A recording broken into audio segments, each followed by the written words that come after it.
ही लाखो लोकांच्या मनातली शंका आहे, पण आम्ही त्याचं अजिबात भाष्य करत नाही. आम्हाला वाटतं ताबडतोब मिळायला हवं. जरांगे पाटील समाधानी आहेत ना,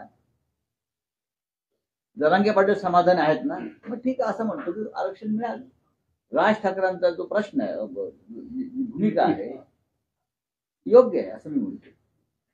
सगळ्या मागण्या मान्य झाला, पण आरक्षण मिळालं का हे सांगा. तुमच्या सगळ्या मान्य, आम्ही तेच म्हणतो, तुमच्या सगळ्या मागण्या मान्य झाल्या, पण खरोखर आरक्षण मिळालं असेल तर स्पष्ट करा. आज हळूहळू लोक त्याच्यावर बोलायला लागले. इतकंच मी सांगतो, आम्हाला त्याच्यावरती काही बोलायचं नाही.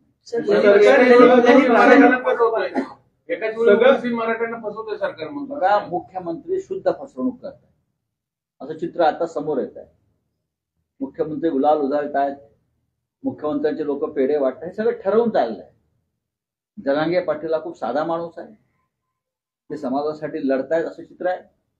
त्याच्यामुळे मी त्यांच्यावरती कोणती भाष्य आता करणार नाही. सर, ललित पाटील प्रकरणात पुणे पोलिसांनी संजीव ठाकूरांच्या विरुद्ध एक अहवाल वैद्यकीय शिक्षण करतात नाही, अशी माहिती समोर येते की त्यांच्यावरती कारवाई करू नका असा दबाव आणला जातो. आता मी पाहिलं की आमच्या सुषमाताई अंधारे इथून येताना पाहिलं, त्या इथेच कुठेतरी आहेत, त्यांनी हा विषय पुढे नेला, त्याच्यावरती बोलतो. सर, भाजपचे आमदार प्रशांत बाबू यांच्यावरही कॅश ऑफ क्युरीचा आरोप झालेला आहे, त्याच्यावर आज सुनावणी आहे. सामनामध्ये पण ती आज बातमी आली.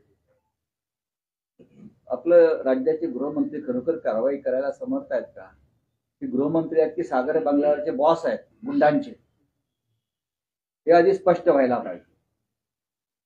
आता सुनावणी गृहमंत्र्यांवर व्हायला हवी.